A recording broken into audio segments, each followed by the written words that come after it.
സജീവമായ ഒരു വാർത്താ ദിനത്തിലേക്ക് എല്ലാ പ്രേക്ഷകരെയും ഒരിക്കൽ കൂടി സ്വാഗതം ചെയ്യുകയാണ്. നമ്മൾ സാധാരണക്കാരെ സംബന്ധിച്ച് മഴ തന്നെയാണല്ലേ പ്രധാനപ്പെട്ട വാർത്ത. അപ്പോൾ അതുമായി ബന്ധപ്പെട്ട വാർത്തകളിലേക്ക് വിശദാംശങ്ങളിലേക്ക് തന്നെയാണ് നമ്മൾ ആദ്യം കടക്കുന്നത്. സംസ്ഥാനത്ത് ഇന്നും അതിതീവ്ര മഴ മുന്നറിയിപ്പാണ് നൽകിയിട്ടുള്ളത്. പത്തനംതിട്ട, കോട്ടയം, ഇടുക്കി ജില്ലകളിൽ റെഡ് അലർട്ട് മുന്നറിയിപ്പ് നൽകിയിട്ടുണ്ട്. തിരുവനന്തപുരത്ത് രാത്രി ശക്തമായ മഴ പെയ്തു. തിരുവനന്തപുരം ജില്ലയിൽ ഇന്ന് ഓറഞ്ച് അലർട്ട് മുന്നറിയിപ്പാണ് നൽകിയിട്ടുള്ളത്. പത്തനംതിട്ടയിൽ ഒഴുക്കിൽപ്പെട്ട് കാണാതായ 2 പേർക്കായി തെരച്ചിൽ തുടരുകയാണ്. അപ്പോൾ സംസ്ഥാനത്തിലെ വിവിധ ഭാഗങ്ങളിൽ നിന്ന് ഞങ്ങളുടെ പ്രതിനിധികൾ മഴ വിവരങ്ങളുമായി പ്രേക്ഷകർക്കൊപ്പം ചേരും. വി അരുൺ, ജി ശ്രീജിത്ത്, നവമി ദിനേശ്, ശശി നാരായണൻ എന്നിവരാണ് ചേരുന്നത്. ആദ്യം നമുക്ക് തിരുവനന്തപുരത്തേക്ക് പോകാം. ഒപ്പം സംസ്ഥാനത്തെ മൊത്തമുള്ള മഴയുടെ ഒരു സാഹചര്യം എങ്ങനെയാണ് എന്നുള്ളത് കൂടി ഒന്ന് പരിശോധിക്കാം. വി അരുണിലേക്കാണ് ആദ്യം ഞാൻ പോകുന്നത്. V Arun, very good morning. തലസ്ഥാനത്ത് നല്ല മഴയാണ്. ഇന്നലെ രാത്രിയും അതിശക്തമായ മഴ പെയ്തു. കഴിഞ്ഞ 2-3 ദിവസങ്ങളിലായി വെള്ളക്കെട്ടിലാണ്, ദുരിത ജീവിതത്തിലാണ് തലസ്ഥാനവാസികളുള്ളത്. എന്താണ് ഇന്നത്തെ ഒരു സാഹചര്യം?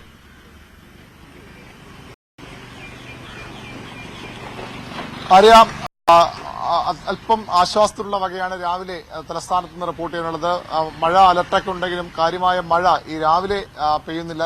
രാത്രിയും വെളുപ്പിന് 4 മണി 5 മണി സമയത്തുമൊക്കെ മഴയുണ്ടായിരുന്നുവെങ്കിൽ ഇപ്പോൾ മഴ മാറി നിൽക്കുകയാണ്. വലിയ ആശ്വാസമാണ് തലസ്ഥാനവാസികൾ. കാരണം ഈ മഴ വേനൽ മഴ തുടങ്ങിയ സമയം മുതൽ ഇടവപ്പാതി എത്താനിരിക്കുന്നു. അതിനു മുമ്പ് തന്നെ ആദ്യത്തെ മഴയിൽ തന്നെ തലസ്ഥാനം അക്ഷരാർത്ഥത്തിൽ വെള്ളത്തിൽ മുങ്ങുകയായിരുന്നു. വെള്ളത്തിൽ മുങ്ങുക മാത്രമല്ല, നമുക്കറിയാം ഇപ്പോൾ സ്മാർട്ട് റോഡുകളുടെ ഭാഗമായുള്ള കുഴികൾ ആണ് നഗരത്തിൽ എവിടെയും. ആ കുഴികളെല്ലാം വെള്ളം നിറഞ്ഞ് ഇന്നലെയും ചാലയടക്കമുള്ള പ്രദേശങ്ങളിൽ വീടുകളിലേക്ക് വെള്ളം കയറി വലിയ ദുരിതമാണ്. എല്ലായിടത്തും വലിയ ദുരിതമാണ് ജനം അനുഭവിച്ചത്. നഗരസഭയ്ക്കെതിരെ വലിയ ജനരോഷമുണ്ട്, സർക്കാരിന് വലിയ ജനരോഷമുണ്ട്. മഴ പെയ്യുമെന്ന് എല്ലാവർക്കും അറിയാവുന്ന കാര്യമാണ്. എന്നിട്ടും അതിനുള്ള മുന്നൊരുക്കം നടത്തിയെന്ന പരാതിയാണ് പൊതുവിൽ ഉയർന്നത്. ഏതായാലും ഇന്നലെ വെള്ളം കയറിയ പ്രദേശങ്ങളിലൊക്കെ രാത്രിയോടെ തന്നെ വെള്ളം ഇറങ്ങി. ഇന്നും ഒരു സ്ഥലത്തും അത്തരത്തിൽ വെള്ളം കയറിയ പ്രശ്നങ്ങളില്ല. ചാലയിൽ നിന്നൊരു വീട്ടിലൊക്കെ മണിക്കൂറുകളോളം വെള്ളം കയറിയ അവസ്ഥയുണ്ടായിരുന്നു. നഗരസഭ കുറച്ചുകൂടി സജീവമായി ഇന്നലെ രംഗത്തിറങ്ങിയതും കാണാമായിരുന്നു. പരമാവധി വെള്ളം കെട്ടിനിൽക്കാതിരിക്കാനുള്ള സംവിധാനങ്ങൾ നഗരസഭയുടെ ഭാഗത്തുനിന്ന് ഇന്നലത്തെ ഒരു പ്രവർത്തനത്തിലൂടെ ഉണ്ടായിട്ടുണ്ട്. ഇന്നും ഞാനുള്ളത് കണ്ണമ്മൂല ഭാഗത്താണ്. പലപ്പോഴും നിറഞ്ഞു കവിഞ്ഞൊഴുകുന്ന ഒരു തോടാണിത്. ഇത് ഇന്ന് ഏറെക്കുറെ വെള്ളം ഇറങ്ങിയ അവസ്ഥയിലാണ്. പക്ഷേ ഒരു അടുത്ത മഴ പെയ്താലും ഇത് തന്നെയായിരിക്കും അവസ്ഥ. എങ്കിലും വലിയ പ്രശ്നങ്ങളില്ലാതെ ഈ മഴക്കാലം കടന്നു പോകാം എന്ന പ്രതീക്ഷയിലാണ് സർക്കാരും നഗരസഭയും ഒക്കെ ഉള്ളത്. എത്രത്തോളം സാധ്യമാണ്. പ്രത്യേകിച്ച് നഗരത്തിലെ കുഴികൾ, ഈ സ്മാർട്ട് റോഡുകൾക്കായി എടുത്ത കുഴികൾ പൂർണ്ണമായും മഴക്കുഴികളായി മാറുന്ന അവസ്ഥ, വലിയ അപകടം അതിലൂടെ പോലും ഉണ്ടാകുന്ന അവസ്ഥ. ഈ മാസം അവസാനത്തോടുകൂടി സ്മാർട്ട് റോഡുകളുടെ പണി പൂർത്തീകരിക്കാൻ സർക്കാർ പ്രഖ്യാപിച്ചതെന്നാണ്. അത് സാധിക്കുമോ എന്ന കാര്യത്തിലുമൊക്കെ വലിയ ആശങ്ക ഉയർന്നു വരും. നമുക്കറിയാം, സ്കൂൾ തുറക്കാൻ പോവുകയാണ് ദിവസങ്ങൾക്കപ്പുറം. അതുകൊണ്ട് തന്നെ അതിനു മുമ്പ് സ്മാർട്ട് റോഡിന്റെ പണി പൂർത്തിയാക്കുക. റോഡുകൾ തന്നെയാണ് ഈ മഴയ്ക്കൊപ്പം നമ്മൾ ഈ തലസ്ഥാനത്ത് നിന്ന് റിപ്പോർട്ട് ചെയ്യേണ്ട ഒരു സംഗതി, നമ്മൾ കാണേണ്ട ഒരു സംഗതി. എങ്ങനെയെങ്കിലും റോഡുകളുടെ പണി മഴക്കാലത്തിന് ഈ പ്രഖ്യാപിത മഴ സീസണിന് മുമ്പ് പൂർത്തിയായെങ്കിൽ വലിയ ദുരന്തത്തിലേക്കുമാകും തലസ്ഥാനം പോകുക. ഏതായാലും ഇന്ന് അല്പം ആശ്വാസമുള്ള തെളിഞ്ഞ കാലാവസ്ഥയാണ് തലസ്ഥാനത്ത് ഈ സമയം നമുക്ക് റിപ്പോർട്ട് ചെയ്യാൻ കഴിയുന്നത്. അരുണ്, ഈ തെളിഞ്ഞ കാലാവസ്ഥ ഉണ്ട് എന്നുള്ളത് ആശ്വാസം നൽകുന്ന കാര്യമാണ്. ഈ തലസ്ഥാനത്ത് നമ്മൾ കണ്ടതാണ്, പ്രധാനമായും ഈ ചാല, തമ്പാനൂർ ഭാഗത്തൊക്കെ ഒരുപാട് ജനങ്ങൾ മറ്റുള്ള നാടുകളിൽ നിന്നും എത്തുമ്പോഴും അതേപോലെ നമ്മുടെ വാഹന ഗതാഗതത്തിനുമൊക്കെയുള്ള പ്രധാനപ്പെട്ട ഏരിയ കൂടിയാണ്. അവിടെയൊക്കെ ഈ വെള്ളക്കെട്ട് രൂക്ഷമായത് ഒരുപാട് ബുദ്ധിമുട്ടുണ്ടാക്കിയിട്ടുണ്ട്. ഇപ്പോഴും അത്തരത്തിൽ വെള്ളക്കെട്ട് തുടരുന്ന അവസ്ഥയാണോ? ഈ മഴ ഒന്ന് മാറി നിൽക്കുന്നത് വെള്ളം ഇറങ്ങിപ്പോകാനുള്ള ഒരു സാഹചര്യം ഒരുക്കുന്നുണ്ടോ?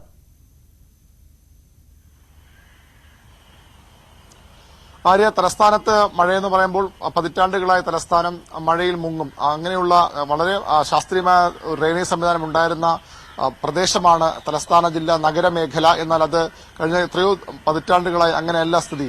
ഈ ചെറിയ മഴയിൽ പോലും വെള്ളം കയറുന്നൊരവസ്ഥ. എന്നാൽ അത് ചില പ്രദേശങ്ങളിൽ മാത്രമായിരുന്നു. സൂചിപ്പിച്ച തമ്പാനൂരിൽ വലിയ വെള്ളപ്പൊക്കം, തമ്പാനൂർ ഭാഗത്ത് പലപ്പോഴും റോഡുകളിൽ വലിയ വെള്ളപ്പൊക്കമുണ്ടാകും. കണ്ണമ്മൂല, ജഗതി പോലുള്ള ഉള്ളൂർ പോലുള്ള ചില പ്രദേശങ്ങളിൽ ഈ തോടിന്റെ കരയിൽ താമസിക്കുന്ന ആളുകൾക്ക് എല്ലാ മഴക്കാലവും അവർക്കൊരു സ്ഥിരം അനുഭവമായിരുന്നു. വീടുകളിലേക്ക് വെള്ളം കയറുക, ദിവസങ്ങളോളം അവർ ക്യാമ്പുകളിലേക്ക് മാറുക എന്നുള്ളതൊക്കെ. പക്ഷെ ഇപ്പോൾ അങ്ങനെയല്ല കാര്യങ്ങൾ. തലസ്ഥാനത്ത് ഈ ഏതാനും ചെറിയ പറയാൻ നമുക്ക് ചൂണ്ടിക്കാണിക്കാവുന്ന സ്ഥിരം വെള്ളം കയറുന്ന മേഖലകളല്ല ഉള്ളത്. എല്ലായിടത്തും അതിന് തന്നെ അടുത്ത് തന്നെ ഗൗരീശപട്ടം എന്നൊരു സ്ഥലം, അതുപോലെ ആനേറ, മണക്കാടൊക്കെ ചരിത്ര തരത്തിൽ വെള്ളം കയറുന്ന അവസ്ഥയാണ് ഇപ്പോൾ ഉള്ളത്. മണക്കാട് തോട്ടം മേഖലകളിലൊക്കെ അങ്ങനെ എല്ലായിടത്തും നഗരത്തിൽ ഏതാണ്ട് എല്ലാ ഭാഗത്തും വെള്ളം ഇരച്ചെത്തുന്ന അവസ്ഥയാണുള്ളത്.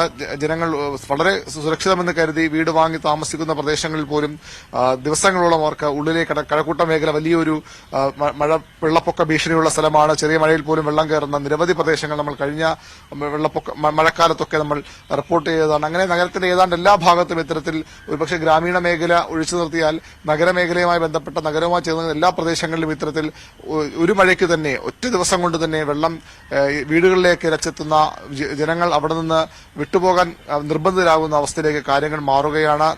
അക്ഷരാർത്ഥത്തിൽ തലസ്ഥാനം ഒരു വെള്ളപ്പൊക്ക മേഖലയായി മാറുന്നു. അത് ഏതെങ്കിലും ഒന്നോ രണ്ടോ പ്രദേശങ്ങളല്ല, നഗരത്തിൽ പൊതുവിൽ അങ്ങനെ ഒരു അവസ്ഥ ഉണ്ടാകുന്നു. റോഡുകളുടെ അവസ്ഥ കൂടിയാകുമ്പോൾ അത് ദുരിതം ഇരട്ടിപ്പിക്കുകയാണ് ആളുകളുടെ. റോഡുകൾ ഇപ്പോൾ കുഴി തന്നെയാണ് പ്രധാന അരുൺ സൂചിപ്പിച്ചതുപോലെ തന്നെ ഈ സ്മാർട്ട് റോഡിനായി എടുത്തിട്ടുള്ള കുഴികൾ അതാണ് ഇപ്പോഴത്തെ ഒരു പ്രധാന വിഷയമായി നിൽക്കുന്നത്. ഈ വെള്ളക്കെട്ട് ആ റോഡുകളെല്ലാം മഴക്കുഴികളായി മാറുന്ന അവസ്ഥ, അതോടൊപ്പം നമ്മൾ ആശങ്കയോടുകൂടി യാത്ര ചെയ്യേണ്ട ഒരു സാഹചര്യം കൂടിയുണ്ട്. പക്ഷേ ഈ മഴക്കാല പൂർവ്വ ശുചീകരണം അടക്കമുള്ള പ്രവൃത്തികൾ അത് ഈ മഴ എത്തുന്നതിന് ഒരു 2 ദിവസം മുമ്പാണ് ആരംഭിച്ചത് എങ്കിൽ പോലും അതുകൊണ്ട് തന്നെ പൂർണ്ണമായ ഫലപ്രാപ്തിയിലേക്ക് എത്തിയിട്ടില്ല. എന്നാൽ പോലും ഈ മഴ മുന്നൊരുക്കം അത് നഗരസഭയുടെ ഭാഗത്ത് നിന്ന് ഏത് തരത്തിൽ ഉണ്ടായി എന്ന് നമ്മൾ വിലയിരുത്തണം. ഇപ്പോൾ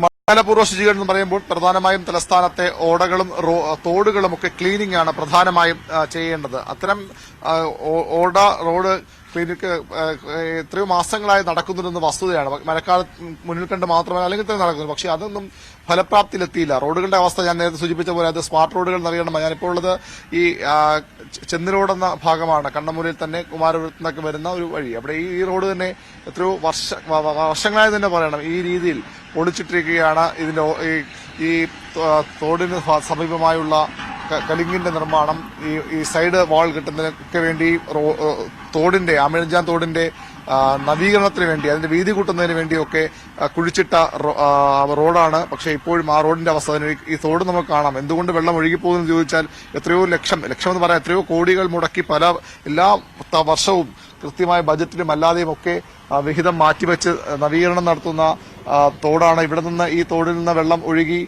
വേളി വഴി വേളി പൊഴി മുറിച്ച് കടലിലേക്ക് കടക്കുക എന്നുള്ളതാണ് ഈ വെള്ളപ്പൊക്കം പരിഹരിക്കാനുള്ള പ്രധാനപ്പെട്ട വഴി. അങ്ങനെ വെള്ളം ഒഴുകി പോകുമ്പോഴാണ് ഇവിടെ നഗരം വെള്ളപ്പൊക്ക ഭീഷണി ഒഴിയുന്നത്. പക്ഷേ നമുക്കിപ്പോഴും കാണാം, ഈ ഏതാനും ആഴ്ചകൾക്ക് മുമ്പ് ഇവിടെയൊക്കെ വലിയ JCB പോലുള്ള യന്ത്രങ്ങൾ ഉപയോഗിച്ചുകൊണ്ട്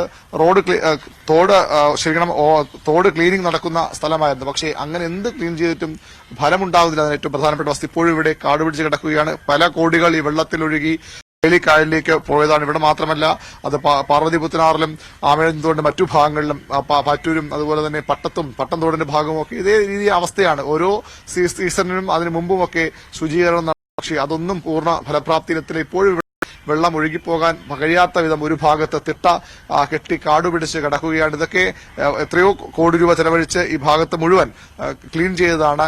ഇതിന്റെ ആഴം കൂട്ടി ഇപ്പോൾ ഈ ഒരു വെള്ളം ഇങ്ങനെ നിൽക്കാതെ പെട്ടെന്ന് ഇറങ്ങിപ്പോകുന്നതിനൊരു കാരണം സ്വാഭാവികമായി ഇതിന്റെ ആഴം വീതിയും ഒക്കെ കൂട്ടിയിട്ടുണ്ട്. അതുകൊണ്ട് വെള്ളം ഒരു ഭാഗത്ത് ഒഴിച്ചു, പക്ഷെ അപ്പോഴും ഇതിൽ 2 വശങ്ങളിലും ഇപ്പോഴും വെള്ളം ഒഴുകിപ്പോകാനാകാതെ കെട്ടിക്കിടക്കുന്ന അവസ്ഥയുണ്ട്. ഇതേ അവസ്ഥയാണ് ആമിഴഞ്ചാൻ തോടിന്റെ മറ്റു ഭാഗങ്ങളിലും പാർവതി പുത്തനാറിലുമൊക്കെ. ഇങ്ങനെ നിരവധി ലക്ഷങ്ങൾ കോടികൾ വെള്ളത്തിലൊഴുകുമ്പോഴും ശാശ്വതമായ പരിഹാരം അകന്നു നിൽക്കുന്നു. ഈ ജലം കടന്നുപോകുന്ന വഴികൾ സുഗമമാക്കാതെ തലസ്ഥാനത്തെ വെള്ളക്കെട്ടിന് പരിഹാരമുണ്ടാകുമെന്ന് കരുതാനാകില്ല. ഓടകളുടെ പ്രശ്നം മറ്റൊന്നാണ്. ഓടകളിൽ ഇപ്പോഴും കൃത്യമായി അതിന്റെ ഓടകളിൽ നിന്ന് വെള്ളം ഒഴുകിപ്പോകാനുള്ള വഴികൾ പൂർണ്ണമായും നടപ്പാക്കിയിട്ടില്ല. അതോടുകൂടി മാത്രമേ തലസ്ഥാനം വെള്ളക്കെട്ട് ഭീഷണിയിൽ നിന്ന് ഒഴിയുകയുള്ളൂ. ഏതായാലും അത്ര എളുപ്പമല്ല കാര്യങ്ങൾ. ഇനി ഈ ഒരു മഴക്കാലം കൂടിയെങ്കിലും ദുരിതകാലമായി തന്നെ തലസ്ഥാനവാസികൾക്ക് ഏറ്റുവാങ്ങേണ്ടി വരും. തീർച്ചയായും വി അരുണാണ് തിരുവനന്തപുരത്ത് നിന്നുള്ള മഴയുടെ വിവരങ്ങൾ നൽകിയത്. ഒപ്പം തിരുവനന്തപുരത്തെ റോഡുകളുടെ സ്ഥിതി നമുക്കറിയാവുന്നതാണ്. ഈ സ്മാർട്ട് റോഡിന്റെ ഭാഗമായിട്ടൊക്കെ പ്രത്യേകം റോഡിൽ ഇത്തരത്തിൽ കുഴിച്ചതിന്റെ ഭാഗമായിട്ട് അതൊക്കെ മഴക്കുഴികളായി മഴക്കാലത്ത് മാറി വലിയ അപകടം കൂടി ക്ഷണിച്ചു വരുത്തുന്ന ഒരു കാര്യം കൂടിയാണ്.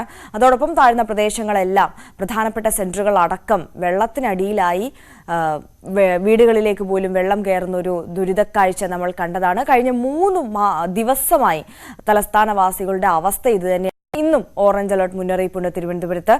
പെയ്യാനുള്ള സാധ്യത തന്നെയാണ് ഉള്ളത്. അതുകൊണ്ട് തന്നെ ഇനി വരുന്ന ദിവസങ്ങളും ഇത്തരത്തിൽ തിരുവനന്തപുരംകാരെ സംബന്ധിച്ച് ദുരിതപൂർണമായിരിക്കും എന്നുള്ളതിൽ സംശയമില്ല.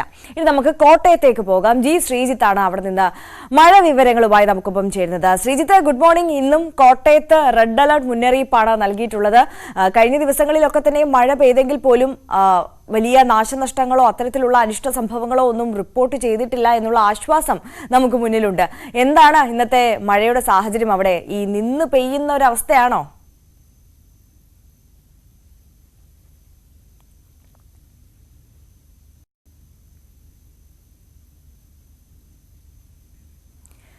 യെസ്, ശ്രീജിത്തിലേക്ക് നമുക്ക് മടങ്ങി വരാം. കോട്ടയത്തിന്റെ വിശദാംശങ്ങളിലേക്ക് നമുക്ക് മടങ്ങി വരാം. ഇപ്പൊ നമുക്ക് എറണാകുളത്തേക്ക് പോകാം. നവമി ദിനേശ് അവിടെ നിന്ന് ചേരുന്നുണ്ട്. Navami, good morning. എങ്ങനെയുണ്ട് കൊച്ചിയിലെ മഴയൊക്കെ? തകർത്ത് പെയ്യുവാണോ?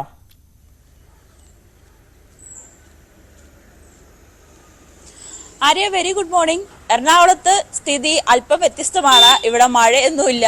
ഇവിടെ നല്ല വെയിൽ, സൂര്യൻ ഉദിച്ചിട്ടുണ്ട്. ചെറിയ ചൂടൊക്കെ ഏറ്റു തുടങ്ങിയിട്ടുണ്ട്. ഇന്നലെയൊക്കെ ഇടവിട്ട് മഴ ഉണ്ടെങ്കിൽ പോലും ഇന്ന് ഇപ്പോൾ മഴ വരുന്ന ലക്ഷണമൊന്നും കാണുന്നില്ല. ഉച്ചയ്ക്ക് ശേഷം മഴ ഉണ്ടാകുമെന്നൊരു പ്രതീക്ഷ കൂടിയുണ്ട്. എങ്കിൽ പോലും മറ്റു മുന്നറിയിപ്പുകളൊന്നും എറണാകുളം ജില്ലയെ സംബന്ധിച്ചില്ല. മലയോര മേഖലകളിലുള്ളവർക്ക് ജാഗ്രതാ നിർദ്ദേശം നൽകിയിട്ടുണ്ട്. ഏതെങ്കിലും തരത്തിൽ ഇടതോരാതെ മഴ പെയ്താൽ അവിടെ നിന്ന് മാറി താമസിക്കണം. ഉരുൾപൊട്ടി ഉണ്ടാകാനുള്ള ഒരു സാധ്യതയുണ്ട്. അത്തരത്തിലുള്ള മുന്നറിയിപ്പുകളുണ്ട്. അതൊഴിച്ചു നിർത്തിയാൽ എറണാകുളം ജില്ലയിൽ മറ്റ് മുന്നറിയിപ്പുകളൊന്നും തന്നെ ഇല്ല. മത്സ്യബന്ധനത്തിന് പോകുന്നതിനും വിലക്ക് ഏർപ്പെടുത്തിയിട്ടുണ്ട്. ഇത്തരത്തിൽ പെട്ടെന്നുള്ള മഴ അതിശക്തമായി തുടരുകയാണെങ്കിൽ കടലാക്രമണത്തിന് സാധ്യതയുണ്ട്. അതുകൊണ്ട് മത്സ്യത്തൊഴിലാളികൾ ജാഗ്രത പാലിക്കണം. തീരദേശത്തുള്ളവരും ജാഗ്രത പാലിക്കണം എന്നടക്കമുള്ള നിർദ്ദേശങ്ങളുണ്ട്. എങ്കിൽ പോലും വീണ്ടും ഞാൻ പറയുന്നു, എറണാകുളം ജില്ലയിൽ ഇപ്പോൾ മഴയില്ല.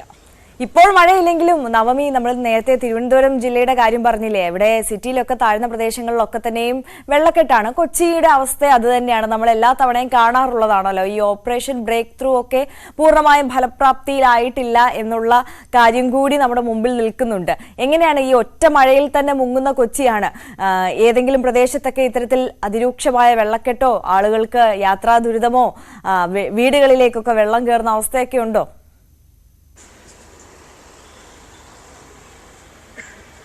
തീർച്ചയായും ആര്യ, കൊച്ചിക്കാരെ സംബന്ധിച്ച് ഈ മഴ തുടർച്ചയായി പെയ്യുമ്പോൾ അവരുടെ ഉള്ളിൽ ഒരു ആന്തലാണ്, അല്ലെങ്കിൽ ഒരു ആശങ്കയാണ്. കാരണം വീടുകളൊക്കെ വെള്ളം കയറാനുള്ള സാധ്യത വളരെയേറെ കൂടുതലാണ്. നമ്മൾ ഇരിക്കുന്ന നമ്മുടെ ഓഫീസിൽ പോലും പാർക്കിംഗ് ഏരിയ മുങ്ങുന്ന ഒരു സാഹചര്യം, വാഹനങ്ങളൊന്നും അവിടെ നശിച്ചു പോകുന്ന ഒരു സാഹചര്യത്തിലേക്ക് പോകുന്നു. അത്തരത്തിൽ എറണാകുളം ജില്ലയിൽ ഒരു മഴ പെയ്താൽ, അതായത് ഒരു ദിവസം തോരാതെ മഴ പെയ്താൽ എറണാകുളം അല്ലെങ്കിൽ കൊച്ചി നഗരം വെള്ളത്തിൽ മുങ്ങുന്ന സാഹചര്യമാണ് നമ്മൾ ഇതിനു മുമ്പും കണ്ടതാണ്. പക്ഷേ കഴിഞ്ഞ വർഷം ഈ സമയത്ത് മഴ പെയ്തുവെങ്കിലും വലിയ രീതിയിലുള്ളൊരു വെള്ളം തന്നെ ശുചീകരണ പ്രവർത്തനങ്ങൾ നല്ല രീതിയിൽ തന്നെ ഈ മഴ എത്തുന്നതിന് മുൻപ്, കാരണം അതിനു മുൻപുള്ള ഒരു ആശങ്ക അല്ലെങ്കിൽ അതിനു മുൻപുള്ള ഒരു സാഹചര്യം കൊച്ചി നഗരത്തിലെ അധികൃതരെ, മേയറെ അടക്കം വലിയ രീതിയിൽ വിമർശനം ഉന്നയിച്ച ഒരു സാഹചര്യത്തിൽ മഴക്കാലപൂർവ്വ ശുചീകരണ പ്രവർത്തനങ്ങൾ നല്ല രീതിയിൽ നടന്നിരുന്നു. അതുകൊണ്ട് തന്നെ കഴിഞ്ഞ വർഷം കൊച്ചി നഗരത്തിൽ വലിയ രീതിയിലുള്ള വെള്ളക്കെട്ടൊന്നും നമ്മൾ കണ്ടിരുന്നില്ല. ഇപ്പോഴത്തെ സ്ഥിതിയും അങ്ങനെ തന്നെയാണ്. മഴക്കാലപൂർവ്വ ശുചീകരണങ്ങളെല്ലാം ഇതിനോടകം തന്നെ പൂർത്തിയാക്കിയിട്ടുണ്ട്. ചിലയിടങ്ങളിൽ ഇപ്പോഴും നടക്കുകയാണ്. ഈ ഓടകളും കാനകളും ഒക്കെ വൃത്തിയാക്കുന്നു. ഈ ഒഴുക്ക്, ഈ കായലിന്റെ ഒഴുക്കൊക്കെ സുഗമമാക്കാൻ വേണ്ടി പോളകളൊക്കെ നീക്കം ചെയ്യുന്ന പ്രവർത്തനങ്ങളൊക്കെ ഇതിനു മുൻപ്, അതായത് വേനലിന്റെ പകുതിയോടുകൂടി തന്നെ അത് ആരംഭിക്കുകയും ചെയ്തു. അതുകൊണ്ട് ഇത്തവണ മഴ പെയ്താലും കൊച്ചി മുങ്ങില്ല എന്നുള്ളൊരു പ്രതീക്ഷ മാറ്റിവെക്കാൻ സാധിക്കില്ല. ഏത് രീതിയിലാണ്, എവിടെയാണ് ഇനി ഏതെങ്കിലും ഇടം വിട്ടുപോയിട്ടുണ്ടെങ്കിൽ ഇനി അവിടെ ആ വഴി വെള്ളം കയറാനുള്ള അല്ലെങ്കിൽ വെള്ളപ്പൊക്കം ഉണ്ടാകാനുള്ള ഒരു സാധ്യതയുണ്ടോ എന്നുള്ളൊരു ആശങ്ക കൂടിയുണ്ട്. എങ്കിൽ പോലും എല്ലായിടങ്ങളിലും കൃത്യമായി മഴക്കാലപൂർവ്വ ശുചീകരണങ്ങൾ നടന്നു കഴിഞ്ഞു. ഈ മേയറുടെ നേതൃത്വത്തിൽ തന്നെ, കളക്ടറുടെ നേതൃത്വത്തിൽ തന്നെ കൃത്യമായിട്ടുള്ള ഒരു പരിശോധനയും ഇതിനോടകം തന്നെ നടക്കുകയും ചെയ്തു. പിന്നൊരു ആശങ്ക ഇപ്പോൾ കളവശ്ശേരിയിൽ ഉയർന്നിരിക്കുന്ന മഞ്ഞപ്പിത്ത രോഗികളുടെ എണ്ണമാണ്. അത് ഈ പറയുന്നത് പോലെ കൃത്യമായിട്ടുള്ളൊരു വെള്ളം ഉപയോഗിക്കുന്നതിലും അടക്കം അവിടെ ഒരു ചെറിയ ഒരു ആശങ്ക സൃഷ്ടിക്കുന്നുണ്ട്. വേങ്ങൂരിലെ പോലെ ഇന്നലെ വേങ്ങൂരിൽ ഒരാൾ മരിക്കുകയും ചെയ്തു. ഇത്തരത്തിൽ മഴ കൂടുമ്പോൾ, അതായത് മഴ തോരാതെ ഇത്തരത്തിൽ പെയ്യുമ്പോൾ വെള്ളക്കെട്ട് രൂപപ്പെടാൻ സാധ്യതയുണ്ട്. തിളപ്പിച്ചാറ്റിയ വെള്ളങ്ങൾ കുടിക്കണം. അങ്ങനെയുള്ള നിരവധി നിർദ്ദേശങ്ങളും ഇതിനോടകം തന്നെ കളക്ടർ നൽകിയിട്ടുമുണ്ട്. എന്തായാലും മഴ മുന്നറിയിപ്പ് എറണാകുളം ജില്ലയിൽ ഇപ്പോൾ മറ്റ് അനിഷ്ട സംഭവങ്ങളൊന്നും തന്നെ റിപ്പോർട്ട് ചെയ്തിട്ടില്ല. എങ്കിൽ പോലും ആശങ്കപ്പെടേണ്ട സാഹചര്യമില്ല എന്ന് പറയുമ്പോൾ കൂടിയും വരും ദിവസങ്ങളിൽ മഴ ഉണ്ടാകാനുള്ള ഒരു സാധ്യതയുണ്ട്. ഇന്നലെയൊക്കെ ഇടയ്ക്കിടയ്ക്ക് ഒക്കെ മഴ പെയ്യുന്നുണ്ടായിരുന്നു. പക്ഷെ മഴ പെയ്ത് തോരുന്ന ഒരു സാഹചര്യമാണ്. ഇടതോരാതെയുള്ളൊരു മഴ എറണാകുളം ജില്ലയിൽ ഇതുവരേക്കും സൂചിപ്പിച്ച ഒരു പ്രധാനപ്പെട്ട കാര്യമുണ്ട്. അതായത് ഈ മഴയുമായിട്ടൊക്കെ ബന്ധപ്പെട്ട് നമ്മൾ ചേർത്ത് വായിക്കേണ്ടത് തന്നെയാണ്. ഈ വേങ്ങൂരിലെയും കളമശ്ശേരിയിലെയും ഒക്കെ ഈ മഞ്ഞപ്പിത്ത ബാധ അത് ഇപ്പോൾ തൃക്കാക്കരയിലേക്ക് കൂടി വ്യാപിച്ചു എന്നുള്ള വാർത്ത കൂടി നമ്മളെ തേടി എത്തിയിരുന്നു. എങ്ങനെയാണ് ഈ സ്ഥലങ്ങളിലെയൊക്കെ ഉള്ള ഒരു സാഹചര്യം, അവിടെയുള്ള പ്രവർത്തനങ്ങൾ അത് എങ്ങനെ പുരോഗമിക്കുന്നു?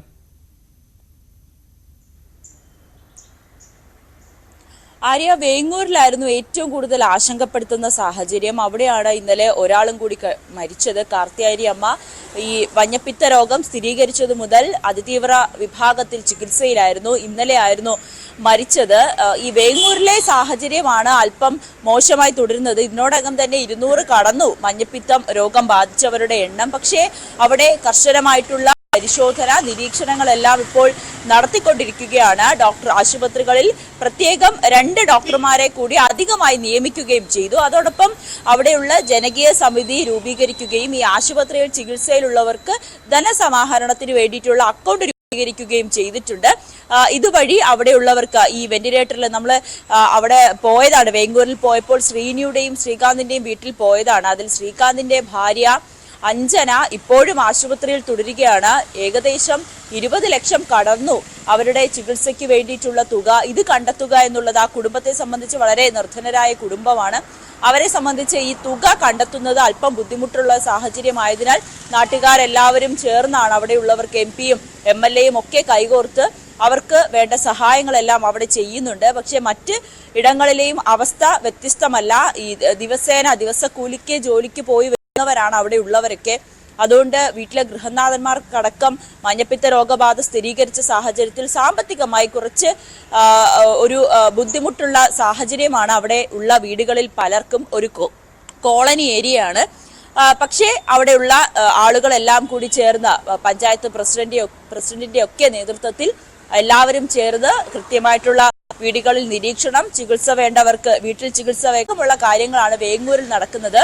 കളമശ്ശേരിയിലും സ്ഥിതി വ്യത്യസ്തമല്ല. അവിടെയും ഇത്തരത്തിൽ രോഗബാധ വർദ്ധിച്ചു വരുന്ന സാഹചര്യമാണ്. 30ഓളം പേർക്ക് ഇതിനോടകം തന്നെ മഞ്ഞപ്പിത്ത രോഗബാധ സ്ഥിരീകരിക്കുകയും ചെയ്തു. മരണമൊന്നും റിപ്പോർട്ട് ചെയ്തിട്ടില്ല എന്നുള്ളത് വലിയ ആശ്വാസകരമായ സാഹചര്യമാണ്. എങ്കിൽ പോലും ആശുപത്രിയിലൊക്കെ ചികിത്സയിലുള്ളവരുണ്ട്. അവർക്കും വേണ്ട രീതിയിലുള്ള എല്ലാ നിർദ്ദേശങ്ങളും വേണ്ട ചികിത്സയും ഉറപ്പുവരുത്തണമെന്ന് ജില്ലാ കളക്ടർ നേരിട്ടെത്തി നഗരസഭയ്ക്കടക്കം നിർദ്ദേശം നൽകുകയും ചെയ്തിട്ടുണ്ട്. അതോടൊപ്പം ആശുപത്രികളിലും വിളിച്ച് കൃത്യമായി ഡോക്ടർമാരുടെ സേവനം ലഭ്യമാക്കണമെന്ന് ആവശ്യപ്പെട്ടിട്ടുണ്ട്. എന്തായാലും എറണാകുളം ജില്ലയിൽ മഞ്ഞപ്പിത്തം ഇങ്ങനെ പടർന്നു പിടിക്കുന്ന സാഹചര്യത്തിൽ വേണ്ട മുന്നൊരുക്കങ്ങളെല്ലാം സ്വീകരിച്ചു കഴിഞ്ഞു എന്നാണ് ആശുപത്രി ആരോഗ്യ വകുപ്പും ജില്ലാ കളക്ടറും വ്യക്തമാക്കുന്നത്. നവമി ദിനേശാണ് എറണാകുളത്തു നിന്നുള്ള വിവരങ്ങൾ നൽകിയത്. നവമി സൂചിപ്പിച്ചതുപോലെ തന്നെ എറണാകുളത്തെ സംബന്ധിച്ച് മഴയ്ക്കൊപ്പം മഞ്ഞപ്പിത്ത ബാധ അതൊരു വലിയ ആശങ്കയായി ദുരിതമായി മാറുകയാണ്. അവിടുത്തെ എറണാകുളംകാരെ സംബന്ധിച്ച് പ്രത്യേകിച്ച് കളമശ്ശേരിയിലും വേങ്ങൂരും തൃക്കാക്കരയിലുമൊക്കെ ഈ രോഗബാധ വ്യാപിക്കുന്നു എന്നുള്ളത് ഏറെ ആശങ്ക നൽകുന്ന കാര്യമാണ്. എന്തായാലും അവിടെ മഴ മാറി നിൽക്കുന്നുണ്ട്. കൊച്ചി നഗരം മുങ്ങില്ല എന്നുള്ള ആശ്വാസവും പ്രതീക്ഷയും നമുക്ക് മുന്നിലുണ്ട് എന്നുള്ളതും വലിയ ആശ്വാസം.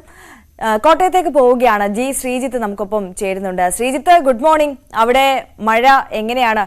ഈ റെഡ് അലേർട്ട് മുന്നറിയിപ്പാണല്ലോ ഇന്നും ഉള്ളത്. എന്താണ് അവിടുത്തെ സാഹചര്യം?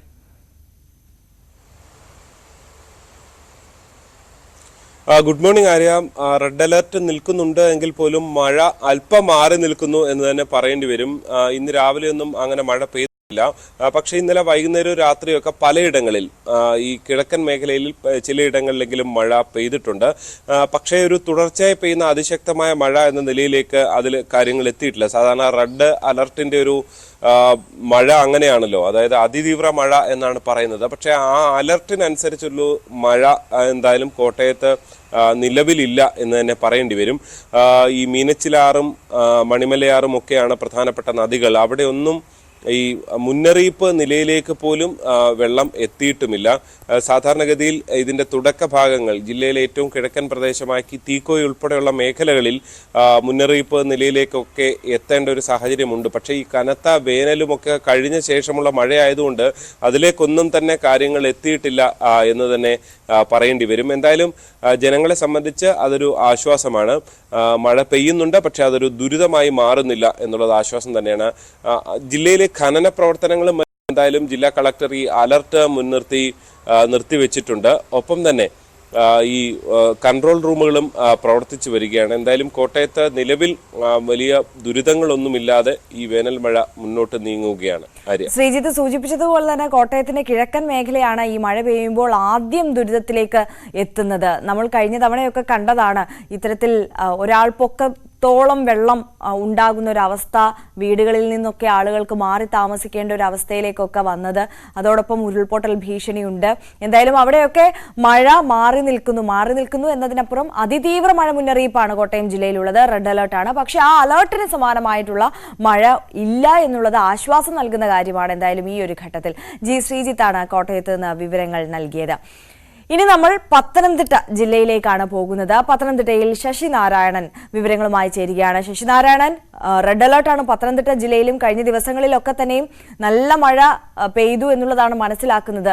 അതോടൊപ്പം തന്നെ അവിടെ നിന്നുള്ള ഒരു അനിഷ്ട സംഭവം, ദുഃഖം നൽകുന്ന ഒരു വാർത്ത എന്ന് പറയുന്നത് ഈ ഒഴുക്കിൽപ്പെട്ട് 2 പേരെ കാണാതായി, അവർക്കായുള്ള തെരച്ചിൽ നടക്കുന്നു എന്നുള്ളതാണ്. അതിന്റെ വിശദാംശങ്ങൾ കൂടി.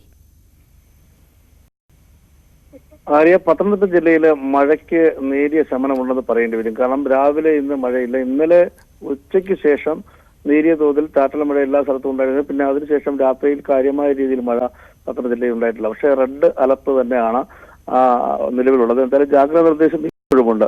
നദികളിലും ഈ അച്ചൻകോലും പമ്പ അതുപോലെ തന്നെ മണിമലയാറ് തുടങ്ങിയ നദികളിലും ജലനിരപ്പ് കാര്യമായ രീതിയിൽ ഉയർന്നിട്ടില്ല. അപ്പൊ ആശങ്കപ്പെടേണ്ട സാഹചര്യങ്ങളൊന്നും തന്നെ നിലവിലില്ല. പക്ഷേ ജാഗ്രതാ നിർദ്ദേശം ഈ റെഡ് അലർട്ടിന്റെ പശ്ചാത്തലത്തിൽ ഈ ജില്ലയിൽ തുടരുന്നുണ്ട്. മലയോര മേഖലയിലേക്കുള്ള യാത്രികാല സഞ്ചാരത്തിനും വിനോദസഞ്ചാരത്തിനൊക്കെ വിലക്കും നിലവിലുണ്ട്. കോറികളുടെ പ്രവർത്തനം നിർത്തിവെച്ചിട്ടുണ്ട്. എന്തായാലും മറ്റ് തരത്തിലുള്ള ബുദ്ധിമുട്ടുകളൊന്നും തന്നെ, മഴയെ സംബന്ധിച്ചുള്ള ദുരിതങ്ങളൊന്നും തന്നെ ജില്ലയിലില്ല എന്നുള്ളതാണ് ഏറെ ആശ്വാസകരം. അതേസമയം ഇന്നലെ 3 പേരെയാണ് ഒഴുക്കിൽപ്പെട്ട് മീൻ പിടിക്കാൻ പോയും കാണാതായത്. ഇതിൽ ഒരാളുടെ മൃതദേഹം മാത്രമാണ് കിട്ടിയത്. അടൂർ മണക്കാല സ്വദേശി ഗോവിന്ദൻ എന്ന് പറയുന്ന വ്യക്തിയെയാണ് ഇന്നലെ മീൻ പിടിക്കാൻ പോയ കൂട്ടത്തിൽ ഒഴുക്കിൽപ്പെട്ട് കാണാതായത്. മറ്റൊരു വ്യക്തി എന്ന് പറയുന്നത് മധ്യവയസ്കയായ പള്ളിക്കൽ സ്വദേശി മണിയമ്മാൾ. രാവിലെ തൊട്ട് മണിയമ്മാളെ കാണാതായിരുന്നു. രാവിലെ മഴയുണ്ടായിരുന്നു. കുളിക്കാൻ ഇറങ്ങി പോയതാണെന്നാണ് പറയുന്നത്. പക്ഷെ 11-12 മണിയോടുകൂടി പിന്നീട് മൃതദേഹം കണ്ടെടുക്കുകയായിരുന്നു.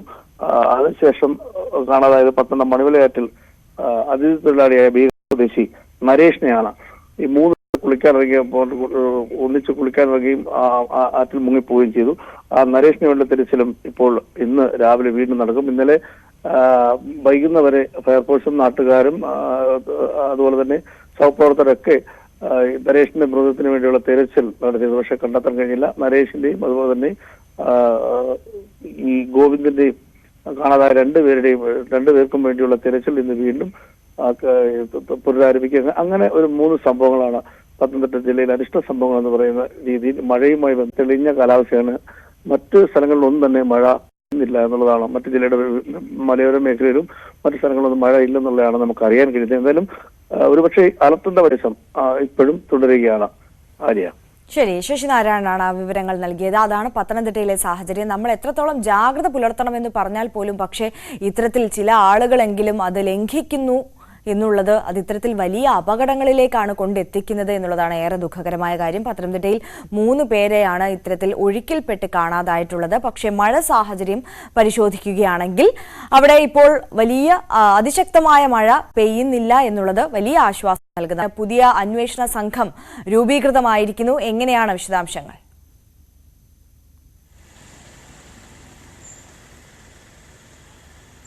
അന്താരാഷ്ട്ര മാനം കൂടിയുള്ള ഈ കേസിൽ അന്വേഷണം കടുപ്പിക്കാൻ തന്നെയാണ് കേരള പോലീസിന്റെ തീരുമാനം. ഇതിന്റെ ഭാഗമായി എറണാകുളം റൂറൽ എസ്പിയുടെ നേതൃത്വത്തിലുള്ള 10 അംഗ സംഘത്തെ രൂപീകരിച്ചു. ഇവരായിരിക്കും ഇനി കേസ് അന്വേഷിക്കുക. അതോടൊപ്പം തന്നെ വിവിധ കേന്ദ്ര ഏജൻസികളും ഈ അന്വേഷണം സമാന്തരമായി നടത്തുകയും ചെയ്യുന്നുണ്ട്.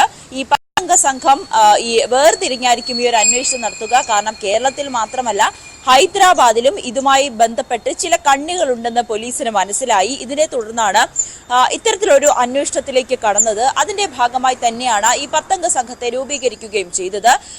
ഇന്ന് പ്രധാനമായും പോലീസ് ചെയ്യുക ഈ പ്രതിയെ കസ്റ്റഡിയിൽ വാങ്ങുക എന്നുള്ളൊരു ഘട്ടത്തിലേക്കായിരിക്കും കടക്കുക. അതിനുവേണ്ടി അങ്കമാലി മജിസ്ട്രേറ്റ് കോടതിയിൽ കസ്റ്റഡി അപേക്ഷ നൽകും. കസ്റ്റഡി ലഭിച്ചതിന് ശേഷം കൂടുതൽ വിശദമായ ചോദ്യം ചെയ്യലിലേക്കായിരിക്കും ആദ്യഘട്ടം പോലീസ് കടക്കുക. ഇതിൽ കൂടുതൽ വ്യക്തത പോലീസിന് വരേണ്ടതുണ്ട്. കാരണം ഈ തൃശൂർ സ്വദേശി സാബിത്ത് മാത്രമാണോ ഇതിലെ കേരളത്തിലുള്ള കണ്ണി, വേറെ ആരെങ്കിലും ഇതിൽ ബന്ധപ്പെട്ടിട്ടുണ്ടോ എന്ന് കൂടി പോലീസിന് കണ്ടെത്തേണ്ടതുണ്ട്. സാബിത്ത് പറയുന്നത് താൻ ഹൈദരാബാദിലാണ് ഇതിന്റെ പ്രധാനപ്പെട്ട അംഗങ്ങളുള്ളത്, അതായത് ഈ അവയവക്കടത്തുമായി ബന്ധപ്പെട്ട പ്രധാനപ്പെട്ട ആളുകളുള്ളത് ഹൈദരാബാദിലാണ്. താൻ ഇതിൽ ചെറിയൊരു കണ്ണി മാത്രമാണെന്നുള്ളൊരു വെളിപ്പെടുത്തലാണ് സാബിത്ത്. ആരാണെന്ന് കണ്ടെത്തേണ്ടതും പോലീസിന് ആവശ്യമാണ്. അതിനായി തന്നെ സാബിത്തിനെ കസ്റ്റഡിയിൽ ആവശ്യപ്പെടും. കസ്റ്റഡി ലഭിച്ച ശേഷമായിരിക്കും ഈ ചോദ്യം ചെയ്യൽ. അതോടൊപ്പം പാലക്കാട് സ്വദേശി, കേരളത്തിൽ നിന്നും പാലക്കാട് സ്വദേശിനെയാണ് പോലീസ് ഈ അവയവ ദാനം ചെയ്യുന്നതിന് വേണ്ടി സാബിത്ത് ഇവിടെ നിന്ന് കൊണ്ടുപോയത്. ആ വ്യക്തി ഇപ്പോൾ മിസ്സിംഗ് ആണ്. അയാൾ എവിടെയാണെന്ന് കണ്ടെത്തേണ്ടതുണ്ട്. അത് പോലീസിന്റെ ഒരു നിഗമനം അനുസരിച്ച് ഈ അവയവം ദാനം ചെയ്തവരാരും തിരിച്ചെത്തിയിട്ടുള്ളൊരു കാര്യമാണ് പോലീസ് വ്യക്തമാക്കുന്നത്. പക്ഷെ ഇതിൽ കൂടുതൽ വ്യക്തത വരേണ്ടതുണ്ട്. ഇത് സത്യമാണോ എന്ന് പോലീസിന് കണ്ടെത്തേണ്ടതുണ്ട്. അതിനു വേണ്ടിയിട്ടുള്ള അന്വേഷണത്തിന് വേണ്ടി കൂടിയാണ് ഈ 10 അംഗ സംഘത്തെ രൂപീകരിച്ചിരിക്കുന്നത്. അതോടൊപ്പം ഇറാനിലേക്ക് എത്തി അവിടെ ഈ വിസയും പാസ്പോർട്ടും എല്ലാം സൗജന്യമായി തന്നെയാണ് ഈ ദാതാക്കൾക്ക് കൈമാറുന്നത്. അതിനുശേഷം ഈ അവയവം ദാനം ചെയ്തതിനു ശേഷം അവരെ തിരിച്ചു കൊണ്ടുവരുന്നു എന്നാണ് സാബിത്ത് പറഞ്ഞത്. പക്ഷേ ഈ പാലക്കാട് സ്വദേശി ഇവിടെ ഇല്ല, അയാളെ കാണാനില്ല. അയാള് കുടുംബത്തിൽ 1 വർഷമായി നാട്ടിലില്ല എന്ന് കുടുംബവും ഒപ്പം തന്നെ സമീപവാസികളും സ്ഥിരീകരിക്കുന്നുണ്ട്. ഈ സാഹചര്യത്തിലാണ് പോലീസിന് ഇങ്ങനത്തിലൊരു സംശയത്തിലേക്ക് എത്തി നിൽക്കുന്നത്. എന്തായാലും ഹൈദരാബാദിലടക്കം എത്തിച്ച അവയവക്കടത്ത് അല്ലെങ്കിൽ ഇത്തരത്തിൽ സാധാരണക്കാരായ മനുഷ്യരെ ഇതിനുവേണ്ടി ഇരയാക്കുന്നു എന്നുള്ളത് തന്നെ ഏറെ ആശങ്കപ്പെടുത്തുന്ന കാര്യമാണ്. പക്ഷേ ഇവരെ ഇത്തരത്തിൽ മറ്റു രാജ്യങ്ങളിലേക്ക് കൊണ്ടുപോയി ഇവരുടെ അവയവം എടുത്തതിനു ശേഷം ഇവരെ തിരികെ നാട്ടിലേക്ക് എത്തിക്കുന്നില്ല, അവർ അവരുടെ നാടുകളിൽ ഇല്ല എന്നുള്ളതും അതിനേക്കാൾ ഗൗരവതരമായ വിഷയമല്ലേ നവമി? ഇപ്പോൾ ഈ സാബിത്തിനെ പിടിച്ചതിലൂടെ മറ്റ് പ്രധാനപ്പെട്ട പ്രതികളിലേക്കും ഈ വലിയ റാക്കറ്റാണ്, അതിലേക്കൊക്കെ എത്താൻ കഴിയുമെന്നുള്ള പ്രതീക്ഷ നമുക്ക് മുന്നിലുണ്ട്. കൂടുതൽ മലയാളികൾ ഇതിൽ ഇരയാക്കപ്പെട്ടിട്ടുണ്ടോ എന്നുള്ളതായിരിക്കും അന്വേഷണ സംഘത്തിന് മുന്നിലുള്ള ഏറ്റവും പ്രധാനപ്പെട്ട വിഷയമല്ലേ?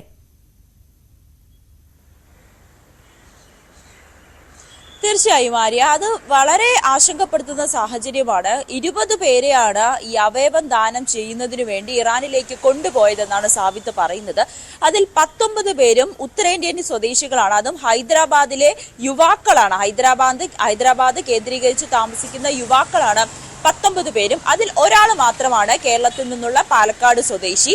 ഈ 20 പേരും ഇപ്പോഴും ഇന്ത്യയിൽ തന്നെ ഉണ്ടോ എന്നാണ് പോലീസിന് ആദ്യമായി കണ്ടെത്തേണ്ടത്. ഈ 19 പേരെയും, അതായത് നിർധനരായ കുടുംബത്തിലുള്ളവരെ അല്ലെങ്കിൽ സാമ്പത്തികമായി പിന്നോക്കം നിൽക്കുന്ന യുവാക്കളെ, അല്ലെങ്കിൽ കുറച്ചുകൂടി പൈസ നൽകാം, 6 ലക്ഷം രൂപയാണ് ഇവർക്ക് വാഗ്ദാനം നൽകുന്നത്. ഈ പൈസ 6 ലക്ഷം രൂപ എന്നൊക്കെ കേൾക്കുമ്പോൾ സ്വാഭാവികമായും യുവാക്കൾ ഇതിന് തയ്യാറാകുന്നു. ഇതിന്റെ ഒരു അജ്ഞതയിലായിരിക്കും അവർ തീർച്ചയായും ഇതിൽ പെട്ടുപോയിരിക്കുന്നത്. ഈ 20 പേരെയും ആണ് ഇറാനിലേക്ക് കൊണ്ടുപോയത്. അവിടെ നിന്ന് ഇത്തരത്തിൽ അവയവം ദാനം ചെയ്ത ശേഷം തുക കൊടുത്തു. പിന്നീട് ഇവർ നാട്ടിലേക്ക് തിരിച്ചെത്തിയോ എന്നതിൽ പോലീസിന് ഇപ്പോഴും തീർച്ചയില്ല. ഇവരെ ആരും കാണുന്നില്ല എന്നുള്ളവരാണ് പോലീസിന്റെ പ്രാഥമികമായിട്ടുള്ള അന്വേഷണത്തിൽ കണ്ടെത്തുന്നത്. പക്ഷേ മറ്റെവിടെയെങ്കിലും ആണോ, അല്ലെങ്കിൽ ഇവരുടെ നമ്പർ മാറിയിട്ടുണ്ടോ എന്നടക്കമുള്ള കാര്യങ്ങളൊക്കെ പോലീസിന് പരിശോധിക്കേണ്ടതുണ്ട്. അതിന്റെ അടിസ്ഥാനത്തിൽ കൂടിയാണ് ഈ കൂടുതൽ അന്വേഷണ സംഘത്തെ രൂപീകരിക്കുകയും ചെയ്തത്. ഈ തൃശൂർ സ്വദേശിയായ സാബിത്ത് ആയിക്കോട്ടെ, തുടക്കത്തിൽ അവയവം ദാനം ചെയ്യാൻ വേണ്ടിയിട്ടായിരുന്നു, അവയവ ദാതാവായിട്ടായിരുന്നു ഇത്തരത്തിൽ ഇറാനിലേക്ക് പോയത്. പക്ഷേ ശ്രീലങ്കയിൽ എത്തിയപ്പോൾ അവിടെ വെച്ചാണ് മനസ്സ് മാറുകയും താൻ ഇതിന്റെ ഒരു ഏജന്റായി പ്രവർത്തിച്ചാൽ കൂടുതൽ പണം കിട്ടുമെന്നുള്ളൊരു ബ്രെയിൻ വാഷ് എന്ന് തന്നെ പറയാം ഉള്ള ഒരു വ്യക്തിയിൽ നിന്നും സാബിത്തിനെ ഏൽക്കുകയും ചെയ്തത്. തുടർന്നാണ് തന്റെ അവയവം ദാനം ചെയ്യാതെ ഇതിലേക്ക് കൂടുതൽ ആളുകളെ ഉൾപ്പെടുത്തുക എന്നുള്ളൊരു ലക്ഷ്യത്തേക്കിലേക്ക്, അല്ലെങ്കിൽ ഒരു നീക്കത്തിലേക്ക് സാബിത്ത് കടക്കുകയും ചെയ്തിട്ടുള്ളത്. ഇതിനെ തുടർന്നാണ് പിന്നീട് കഴിഞ്ഞ ദിവസം നെടുമ്പാശ്ശേരിയിൽ എത്തിയ സാബിത്തിനെ പോലീസ് അറസ്റ്റ് ചെയ്യുകയും ചെയ്തിട്ടുള്ളത്. എന്തായാലും ഇന്ന് കസ്റ്റഡിയിൽ വാങ്ങിയ ശേഷം കൂടുതൽ ചോദ്യം ചെയ്യലുകൾ, തെളിവെടുപ്പുകൾ, കൂടുതൽ കണ്ണികൾ ആരൊക്കെയാണെന്ന് അടക്കമുള്ള കാര്യങ്ങൾ, ഒപ്പം പാലക്കാട് സ്വദേശിയെ എവിടെയാണ്, പാലക്കാട് സ്വദേശി ആഷിഖ് ഇപ്പൊ എവിടെയാണ് എന്നതിൽ പോലീസിന് വ്യക്തത വരേണ്ടതുണ്ട്, കണ്ടെത്തേണ്ടതുണ്ട്.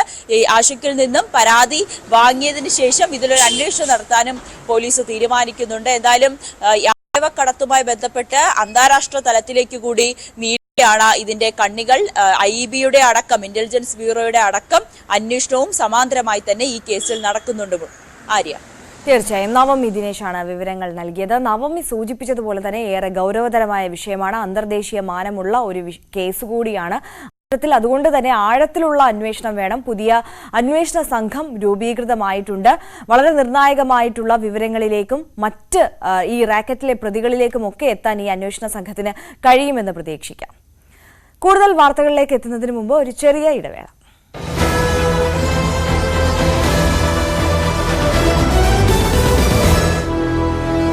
ഫർണിച്ചറിന്റെ തീർച്ചയായും അത് തന്നെയാണ്. കാരണം കുട്ടികളൊക്കെ തന്നെ കോളേജിൽ പോകുന്നത് കൊണ്ട് തന്നെ അവർ പ്രധാനമായും അവധി അടക്കമുള്ള ആവശ്യങ്ങൾ അവർ മുന്നോട്ട് വെക്കുന്നുണ്ട്. കാരണം അതിരൂക്ഷമായിട്ടുള്ള മഴയാണ്. കാരണം നമുക്ക് പോലും തന്നെ ഇത്തരത്തിൽ ഇങ്ങനെ നിൽക്കാൻ പറ്റാത്ത ഒരു സാഹചര്യമാണ്. കാരണം പല കുഴികളുണ്ട്, ഇത്തരത്തിൽ രൂപപ്പെട്ടിരിക്കുന്ന ഒരു സാഹചര്യമുണ്ട്. കൂടാതെ നേരത്തെ നമ്മൾ പറഞ്ഞതുപോലെ തന്നെ റോഡുകൾ, പ്രധാനപ്പെട്ട റോഡുകളെല്ലാം തന്നെ ുള്ള റോഡുകളെല്ലാം തന്നെ ഈ ഒരു സ്മാർട്ട് സിറ്റി പദ്ധതിയുടെ ഭാഗമായി കുഴിച്ചിട്ടിരിക്കുന്ന ഒരു സ്ഥിതിവിശേഷമുണ്ട്. അതുകൊണ്ട് തന്നെ അവിടെയൊക്കെ വെള്ളക്കെട്ട് രൂക്ഷമായാൽ ഒരു പക്ഷേ ഇരുചക്ര വാഹനത്തിൽ വരുന്നവർക്കും ഒക്കെ തന്നെ അത് വലിയ രീതിയിൽ വലിയ കഷ്ടതകൾ അനുഭവിക്കേണ്ടി വരും. കാരണം ആ കുഴികളിൽ വീണ് പലർക്കും അപകടം സംഭവിക്കാനുള്ള ഒരു സാധ്യതയുണ്ട്. പക്ഷേ തന്നെ ഒരു കൃത്യമായ ഇടപെടൽ ഉണ്ടായിട്ടില്ല എന്നുള്ളത് തന്നെയാണ്. നമ്മൾ തന്നെയാണ് ഇതുമായി സംബന്ധിച്ച് സ്കൂൾ തുറക്കാൻ പോകുന്ന ഒരു സ്ഥിതിവിശേഷം, അധ്യയന വർഷത്തിലേക്ക് കടക്കാൻ പോകുമ്പോൾ അതിരൂക്ഷമായ മഴ ലഭ്യമാകാൻ പോകുന്നു എന്നുള്ള മുന്നറിയിപ്പൊക്കെ കണക്കിലെടുത്തുകൊണ്ട് തന്നെ ഈ റോഡുകളുടെ പണി അതിവേഗം പൂർത്തീകരിക്കണമെന്നുള്ള ആവശ്യം ജനങ്ങൾ മുന്നോട്ട് വയ്ക്കുകയും ചെയ്തു. അതിന്റെ ഒരു ക്യാമ്പയിൻ കൂടി നമ്മൾ നടത്തിയത് കൂടിയായിരുന്നു. പക്ഷേ അക്കാര്യത്തിലൊന്നും തന്നെ ഒരു കർശനമായ നടപടി സർക്കാരിന്റെ ഭാഗത്തുനിന്ന് ഉണ്ടായിട്ടില്ല എന്നുള്ളത് തന്നെയാണ്. അതുകൊണ്ട് തന്നെയാണ് ഞാൻ നേരത്തെ സൂചിപ്പിച്ച പോലെ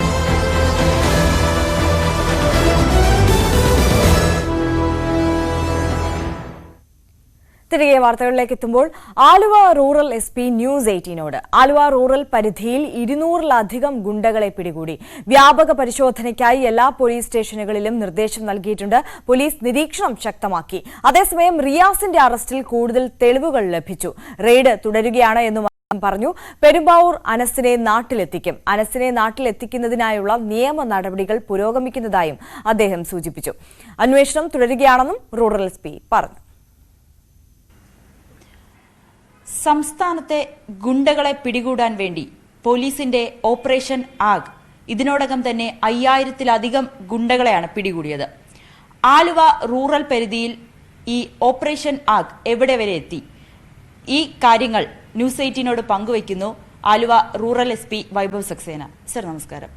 ഓപ്പറേഷൻ ആഗ് സംസ്ഥാനം മുഴുവനായി സക്സേന. സർ നമസ്കാരം. ഓപ്പറേഷൻ ആഗ് സംസ്ഥാനം മുഴുവനായി വലിയ രീതിയിൽ പോലീസിന്റെ വലയത്തിലാണ് ഈ ഗുണ്ടകൾ. ആലുവ റൂറലിന്റെ പരിധിയിൽ ഓപ്പറേഷൻ ആഗ് ഒരു ഡ്രൈവ് നടത്തുന്നുണ്ടോ? മുഴുവൻ സംസ്ഥാന സ്റ്റേറ്റ് വൈഡ് ആണോ? സോ നമ്മുടെ ജില്ലയുമിൽ ഈ കഴിഞ്ഞ 3 ദിവസങ്ങളിലൊക്കെ തന്നെ മോർ ദാൻ 200 ഗുണ്ടകൾക്ക് നമ്മൾ അറസ്റ്റ് ചെയ്തിട്ടുണ്ട്. സോ ഇത് വളരെ വ്യാപകമായ രീതിയിൽ പിന്നെ കുറേ NDPS കേസുകൾ, 107ന്റെ പ്രൊസീഡിങ്സ്, കാപ്പ പ്രകാരം പുതിയ ആൾക്കാരുടെ പ്രപ്പോസൽസ്, ഇതെല്ലാ കാര്യങ്ങൾ ഒരുമിച്ച് നടത്തുന്നുണ്ടോ. റൗഡി പരേഡ് നടക്കാൻ വേണ്ടി എല്ലാ പോലീസ് സ്റ്റേഷൻസ്ക്ക് ഇൻസ്ട്രക്ഷൻസ്, കർശനമായ ഇൻസ്ട്രക്ഷൻസ് കൊടുത്തിട്ടുണ്ടോ. വളരെ കർശനമായ രീതിയിൽ ഡ്രൈവ് നടത്തുന്നുണ്ടോ. അതോടൊപ്പം തന്നെ ഈ ഗുണ്ടകള് നമുക്ക് ഈ അടുത്തിടയിൽ ഗുണ്ടകളുടെ ആക്രമണം ചൊവ്വരയിലടക്കം വലിയ രീതിയിൽ ഗുണ്ട ആക്രമണം പരസ്യമായി വരുന്നു. നാട്ടിലിറങ്ങി അവർ വെല്ലുവിളിക്കുന്ന ഒരു അവസ്ഥയിലേക്ക് വരുന്നു. പോലീസിന്റെ സുരക്ഷ എത്രത്തോളം കർശനമാക്കാനാണ് ഉദ്ദേശിക്കുന്നത്? തീർച്ചയായിട്ടും നമ്മുടെ എല്ലാ പോലീസ് സ്റ്റേഷൻ പരിധിയിലെ എല്ലാ സ്റ്റേഷൻ മൊബൈൽസ് ഫുൾ ടൈം പുറത്താണ്. വളരെ ശക്തമായ രീതിയിൽ പെട്രോളിംഗ് നടത്തുന്നുണ്ടോ. എന്തെങ്കിലും ഒരു സംഭവം നടക്കാനെങ്കിൽ പ്രീവിയസ് എനിമിറ്റിയുടെ ഭാഗമായിട്ട് അല്ലെങ്കിൽ വൈരാഗ്യന്റെ ഭാഗമായിട്ട് ഉടൻ തന്നെ പോലീസ് സ്ഥലമിൽ എത്തിയിട്ടുള്ള റെസ്പോൺസ് കൊടുക്കാറുണ്ടോ. ഇതുവരെ നമ്മുടെ ജില്ലയിൽ ഏകദേശം എല്ലാ കേസുകളിൽ ഉടൻ തന്നെ ഈ വളരെ പ്രോംപ്റ്റ് ആക്ഷൻ പോലീസിന്റെ ഭാഗമായിട്ടുണ്ടായിരുന്നു. ആൻഡ് പ്രിവെൻഷൻ ചെയ്യാൻ വേണ്ടിയും കുറേ കാര്യങ്ങൾ നടത്തുന്നുണ്ട്. കുറേ സ്പെഷ്യൽ ഡ്രൈവ്സ് നടത്തുന്നുണ്ട്. ഏരിയ ഡോമിനേഷൻസ് പ്രത്യേകിച്ചും അതിഥി തൊഴിലാളികളുമായി ബന്ധപ്പെട്ട ഏരിയാസിൽ പെരുമ്പാവൂർ സൈഡിൽ ആലുവ സൈഡിൽ നടക്കാറുണ്ട്. സോ വളരെ കർശനമായ രീതിയിൽ വളരെ ശക്തമായ രീതിയിൽ ഡ്രൈവ് നടത്തുന്നുണ്ട്. ഒപ്പം തന്നെ ഈ പെരുമ്പാവൂർ അനസിന്റെ അനുയായിയായ റിയാസിനെ കഴിഞ്ഞ ദിവസം അറസ്റ്റ് ചെയ്യുകയും അതിനോടനുബന്ധിച്ച് തോക്കുകളടക്കം പിടികൂടുകയും ചെയ്തു. ആ അന്വേഷണം ഏതുവരെയാണ് സാർ ഇപ്പോൾ എത്തി നിൽക്കുന്നത്? തീർച്ചയായിട്ടും അത് പല കേസുകളിൻ്റെ ഇൻവെസ്റ്റിഗേഷനിൻ്റെ ഭാഗമായി ഇത് ഡിറ്റക്ഷൻ ഉണ്ടായിരുന്നു. പിന്നെ ഈ ഡിറ്റക്ഷൻ കഴിഞ്ഞിട്ട് കുറേ തെളിവുകൾ നമ്മുടെ കയ്യിൽ കിട്ടിയിട്ടുണ്ട്. കുറേ ഇൻഫർമേഷൻ ഉണ്ട്. ഇൻഫർമേഷനിൻ്റെ ഭാഗമായി സ്ഥിരമായിട്ട് റെയ്ഡ്സ് നടത്തുന്നുണ്ട്. ആൻഡ് ബാക്കിയെല്ലാ കാര്യങ്ങൾ നമ്മൾ വളരെ ശാസ്ത്രീയമായ രീതിയിൽ ചെയ്യുന്നുണ്ട്. ഈ പെരുമ്പാവൂർ അനസിനെ നാട്ടിലെത്തിക്കാൻ വേണ്ടിയിട്ട് ഏതെങ്കിലും തരത്തിലുള്ളൊരു നീക്കം പോലീസിന്റെ ഭാഗത്തു നിന്ന് നടക്കുന്നുണ്ടോ? എല്ലാ efforts within the legal framework നമ്മൾ ചെയ്യുന്നുണ്ട്. കൂടുതൽ അഭിപ്രായം ഇപ്പോൾ പറയാൻ പറ്റിട്ടില്ല. പക്ഷേ ഈ rest assured all strict actions are being taken. Thank you. പോലീസിന്റെ ഓപ്പറേഷൻ ആഗ് ഹണ്ട് അത് ഊർജിതമായി തന്നെ ആലുവ റൂറൽ പരിധിയിലും നടക്കുന്നുണ്ട്. ക്യാമറാമാൻ ശ്യാംകുമാറിനോടൊപ്പം നവമി ദിനേശ്, ന്യൂസ് 18 കൊച്ചി. കാസർഗോഡ് 10 വയസ്സുകാരിയെ ലൈംഗികമായി പീഡിപ്പിച്ച കേസിൽ പ്രതിയെ കണ്ടെത്താനായി സംഭവം നടന്ന ബുധനാഴ്ച രാവിലെ മുതൽ ഇയാളെ കാണാനില്ല. നിലവിൽ കേസിൽ ആരെയും പ്രതി ചേർത്തിട്ടില്ലെന്ന് പോലീസ് അറിയിച്ചു. KV ബൈജു കാസർഗോഡ് നിന്ന് വിവരങ്ങളുമായി ചേരുകയാണ്. Baiju, good morning. കഴിഞ്ഞ ദിവസം നമ്മൾ ഇതുമായി ബന്ധപ്പെട്ടിട്ടുള്ള ഈ വാർത്ത ഇന്നലെ തന്നെ ന്യൂസ് 18 നൽകിയതാണ്. ന്യൂസ് 18ന്റെ CCTV ദൃശ്യങ്ങൾ ഈ ഒരു വിഷയത്തിൽ നിർണായകവുമായി ഈ പ്രതിയെ കണ്ടെത്തുന്നതിനായിട്ടുള്ളത്, ഈ പ്രതിയെക്കുറിച്ചുള്ള സൂചന ലഭിക്കുന്നതിനായിട്ടുള്ളത്. എങ്ങനെയാണ് ഈ പ്രതിയെ കണ്ടെത്താനുള്ള അന്വേഷണം ഏത് തരത്തിൽ പുരോഗമിക്കുന്നു? മറ്റ് വിവരങ്ങൾ എന്തൊക്കെയാണ് ഈ കേസുമായി ബന്ധപ്പെട്ട്?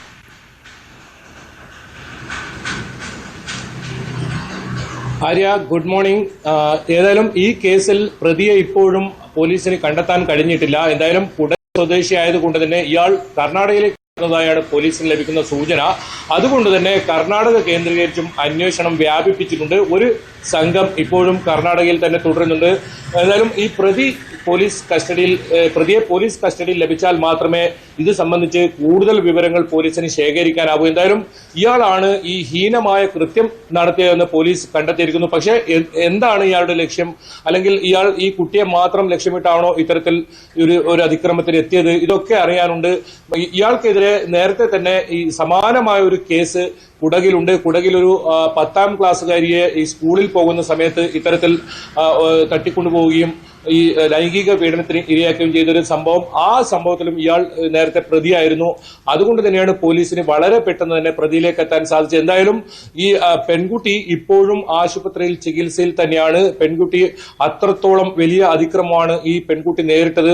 ഇന്നലെ വൈകിട്ട് magistrate Hosdurg judicial first class magistrate എത്തി ഈ പെൺകുട്ടിയുടെ രഹസ്യമൊഴി രേഖപ്പെടുത്തിയിട്ടുണ്ട്. ഇതിൽ ഏറ്റവും പ്രധാനം ഈ പെൺകുട്ടിയുടെ ഈ പ്രതിയുടെ എന്ന് പറയുന്ന കുറെ ഫോട്ടോകൾ, കുറെ ദൃശ്യങ്ങൾ വ്യാപകമായി പ്രചരിക്കുന്നുണ്ട്. അതിനെതിരെ പോലീസ് നടപടി ശക്തമാക്കിയിട്ടുണ്ട്. ഈ കേസിൽ നിലവിൽ ആരെയും പ്രതി ചേർത്തിട്ടില്ല എന്നാണ് ഹോസ്ദുർഗ് പോലീസ് പറയുന്നത്. അപ്പോൾ അത്തരത്തിലുള്ള പ്രതിയുടെ ഫോട്ടോ എന്ന് പറഞ്ഞ് ചില ഓൺലൈൻ പോർട്ടലുകളിലും അതുപോലെ തന്നെ സാമൂഹ്യ മാധ്യമങ്ങളിലുമാണ് ഇത്തരത്തിൽ ഫോട്ടോ പ്രചരിക്കുന്നത്. ഇനി പ്രതിയുടെ ഫോട്ടോ ആയാലും ഇപ്പോൾ നിലവിൽ അത്തരത്തിലുള്ള ഫോട്ടോകൾ പ്രചരിപ്പിക്കാൻ പാടില്ല. കാരണം ഇതിൽ തെളിവെടുപ്പ് ഉൾപ്പെടെ വളരെ പ്രധാനമാണ്. ഈ പെൺകുട്ടി ഇയാളെ തിരിച്ചറിയേണ്ടതുണ്ട്. അത്തരത്തിൽ നിരവധി നടപടിക്രമങ്ങൾ പാലിക്കേണ്ടതുണ്ട്. കൃത്യമായി കോടതിക്ക് മുമ്പിൽ ഈ പ്രതിയെ എത്തിക്കണമെങ്കിൽ തെളിവുകൾ ആവശ്യമാണ്. അതുകൊണ്ട് തന്നെ അത്തരത്തിൽ പ്രചരണം നടത്തുന്നവർക്കെതിരെ കർശന നടപടി ഉണ്ടാകുമെന്ന് പറഞ്ഞു. ഇതിൽ ഒരു പരാതി പോലീസിന് ലഭിച്ചിട്ടുണ്ട്. ഇത് സംബന്ധിച്ച് പോലീസ് അന്വേഷണം നടത്തി വരികയാണ്. എന്തായാലും ഈ കേസിൽ ഈ പ്രതിയെ പിടികൂടുക എന്നതാണ് ഇപ്പോൾ പോലീസിന് മുന്നിലുള്ള ഏറ്റവും വലിയ വെല്ലുവിളി. ഇയാൾ ഫോൺ ഉപയോഗിക്കുന്നില്ല എന്നാണ് പോലീസ് പറയുന്നത്. അതുകൊണ്ട് തന്നെ ഇയാൾ എവിടെയുണ്ട് എന്ന കാര്യത്തിൽ പോലീസിന് ഇപ്പോഴും കൃത്യമായി അടുത്ത മാസം 9-ാം തീയതി വരെ ഹജ്ജ് ക്യാമ്പ് കരിപ്പൂരിൽ ഉണ്ടാകും. 9-ാം തീയതി മാത്രം 3-4 സർവീസുകൾ ഉണ്ടാകുക. ജൂൺ 8-ന് 4 വിമാനങ്ങൾ കരിപ്പൂരിൽ നിന്നും തീർത്ഥാടകരുമായി പോകും. അതുവരേക്ക് 3 വിമാനങ്ങളാണ് ഒരു ദിവസം ഷെഡ്യൂൾ ചെയ്തിരിക്കുന്നത്. അത്തരത്തിൽ വലിയ സൗകര്യങ്ങൾ, വലിയ സന്നാഹങ്ങൾ എല്ലാം തന്നെ ഒരുക്കിയിട്ടുണ്ട്. നമുക്കറിയാം കഴിഞ്ഞ തവണത്തേക്കാൾ ടിക്കറ്റ് നിരക്കിൽ വലിയ വർധനവ് കരിപ്പൂരിൽ നിന്നുണ്ടായിരുന്നു. അതിനെതിരെ വലിയ പ്രതിഷേധമുയർന്നിരുന്നു. കേന്ദ്ര സർക്കാരിൻ്റെ ഇടപെടൽ വേണമെന്ന ആവശ്യവും ഉന്നയിക്കുകയും വലിയ പ്രതിഷേധങ്ങൾ ഉയർന്ന സാഹചര്യത്തിൽ ടിക്കറ്റ് നിരക്കിൽ നേരിയ കുറവ് വരുത്തുവാനും കഴിഞ്ഞിരുന്നു. അത്തരത്തിൽ എല്ലാ തവണത്തെയും കൂടുതൽ തീർത്ഥാടകർ ഇത്തവണ കരിപ്പൂരിൽ നിന്നും ഹജ്ജ് ഹജ്ജിന് പോകുന്ന ഒരു സാഹചര്യമാണ് ഇപ്പോൾ ഉണ്ടായിരിക്കുന്നത്. എന്നാണെങ്കിൽ രണ്ടാമത്തെ വിമാനം അല്പസമയത്തിനകം തന്നെ കരിപ്പൂരിൽ നിന്നും യാത്ര തിരിക്കുമെന്നാണ് ഏറ്റവും അവസാനമായിട്ട് നമുക്ക് ലഭിക്കുന്ന വിവരം. മൂന്നാമത്തെ വിമാനം ഇന്ന് വൈകുന്നേരം 3 മണിക്കാണ് യാത്ര തിരിക്കുക. അതേസമയം കൊച്ചിയിൽ നിന്നുള്ള ആദ്യ ഹജ്ജ് വിമാനം മെയ് 26-നാണ് യാത്ര തിരിക്കുന്നത്.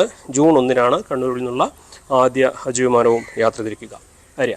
ശരി, CV അനുമോദാണ് വിവരങ്ങൾ നൽകിയത്.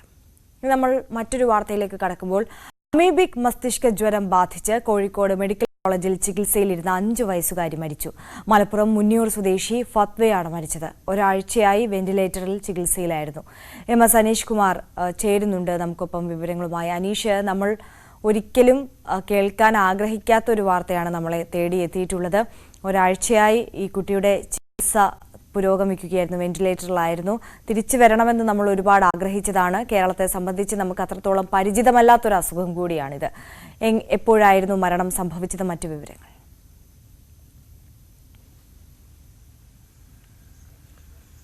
തീർച്ചയായും ഡോക്ടർമാരുടെ പരിശ്രമവും പ്രാർത്ഥനകളും ഒക്കെ വിഫലമാക്കിയാണ് ഇപ്പോൾ കുഞ്ഞു ഫത്വ, ഏതാണ്ട് 5 വയസ്സുകാരിയായ ഫത്വ കോഴിക്കോട് മെഡിക്കൽ കോളേജ് ആശുപത്രിയിൽ മരണത്തിന് കീഴടങ്ങിയത്. ഒരാഴ്ചയായി വെന്റിലേറ്ററിൽ വലിയ പരിശ്രമമാണ് ഡോക്ടർമാർ നടത്തിക്കൊണ്ടിരുന്നത്. പക്ഷേ എല്ലാ പരിശ്രമങ്ങളും ഇന്നലെ രാത്രി 11 മണിയോടുകൂടിയാണ് വിഫലമായത്. 11 മണിയോട് കുട്ടിയുടെ മരണം സ്ഥിരീകരിക്കുകയായിരുന്നു.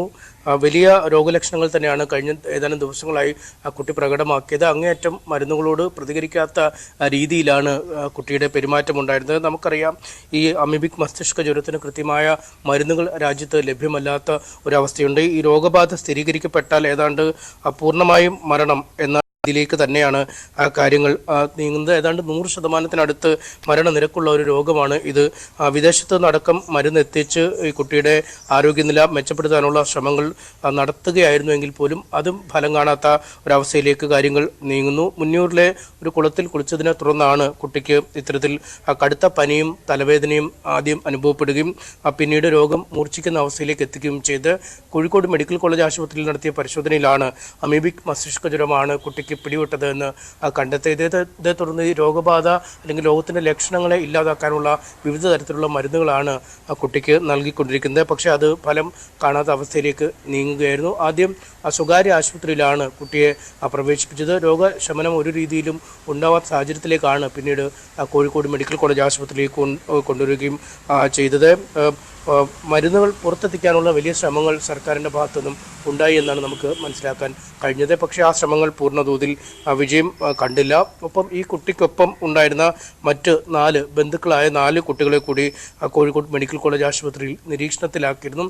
അവർക്ക് ആദ്യം ചെറിയ രോഗലക്ഷണങ്ങളൊക്കെ കണ്ടെത്തിയെങ്കിലും അവരുടെ പരിശോധനാ ഫലം നെഗറ്റീവ് ആവുകയും അവരെയൊക്കെ വീടുകളിലേക്ക് അയക്കുകയുമായിരുന്നു. ഈ സ്ഥലത്ത് കർശനമായ ജാഗ്രതാ നിർദ്ദേശം നൽകിയിട്ടുണ്ട്. കുട്ടി കുളിച്ച ഇടങ്ങളടക്കം നേരത്തെ തന്നെ പഞ്ചായത്ത് അധികൃതർ അത് അങ്ങോട്ടുള്ള പ്രവേശനം നിരോധിക്കുന്ന ഒരു സാഹചര്യവും ഉണ്ടായി. എന്തായാലും ശുദ്ധജലത്തിൽ ആണ് ഇത്തരം അമീബയുടെ സാന്നിധ്യം കാണുകയെന്നാണ് അധികൃതർ പറയുന്നത്. ഒഴുക്ക് ജലത്തിൽ, പ്രത്യേകിച്ചും ഉപ്പുവെള്ളത്തിലോ അല്ലെങ്കിൽ ഈ സ്ഥിരമായി ക്ലോറിനേറ്റ് ചെയ്ത് ഉപയോഗിക്കുന്ന വെള്ളത്തിലോ എന്നും ഈ സാന്നിധ്യം കാണില്ല എന്നും പറയുന്നു. എന്തായാലും വലിയ ജാഗ്രത തന്നെ വേണമെന്ന നിർദ്ദേശമാണ് അധികൃതർ നൽകുന്നത്. തീർച്ചയായും MS അനീഷ് കുമാറാണ് വിവരങ്ങൾ നൽകിയത്. കുഞ്ഞു ഫത്വയ്ക്ക് വിട ചൊല്ലുകയാണ് നാട്. നമ്മൾ മറ്റൊരു വാർത്തയിലേക്ക് കടക്കും. കോഴിക്കോട് മെഡിക്കൽ കോളേജിലെ പ്രസവ ശസ്ത്രക്രിയക്കിടെ വയറ്റിൽ കത്രിക കുരുങ്ങിയതിനെ തുടർന്ന് 7 വർഷത്തോളമായി ദുരിതം അനുഭവിക്കുന്ന KK ഹർഷീനയ്ക്ക് ഇന്ന് 5ാമത്തെ ശസ്ത്രക്രിയ. അടിവയറിന്റെ ഇടതുഭാഗത്ത് കത്രിക കിടന്ന സ്ഥലത്ത് രൂപപ്പെട്ട മാംസപിണ്ഡം നീക്കാനുള്ള ശസ്ത്രക്രിയയാണ് ഇന്ന് നടക്കുന്നത്. ഇതിനായി ഹർഷീനയെ ഇന്നലെ സ്വകാര്യ ആശുപത്രിയിൽ പ്രവേശിപ്പിച്ചിരുന്നു. അനീഷ് തുടരുന്നുണ്ട്. അനീഷ്, ഡോക്ടറുടെ അനാസ്ഥ മൂലം എത്ര വർഷത്തോളമായി ഒരു യുവതി ദുരിതം അനുഭവിക്കുകയാണ്? മാനസികമായും ശാരീരികമായും ഒക്കെ അവരെത്രത്തോളം പീഡനത്തിലൂടെയാണ് കടന്നു പോകുന്നത്? ഈ നിമിഷം അത് ഓർക്കാതിരിക്കാൻ വയ്യ. 5ാമത്തെ ശസ്ത്രക്രിയ എന്നൊക്കെ പറയുമ്പോൾ അത് എത്രത്തോളം ദുരിതപൂർണമായ ഒരു അവസ്ഥയാണ്. എന്താണ് വിശദാംശങ്ങൾ?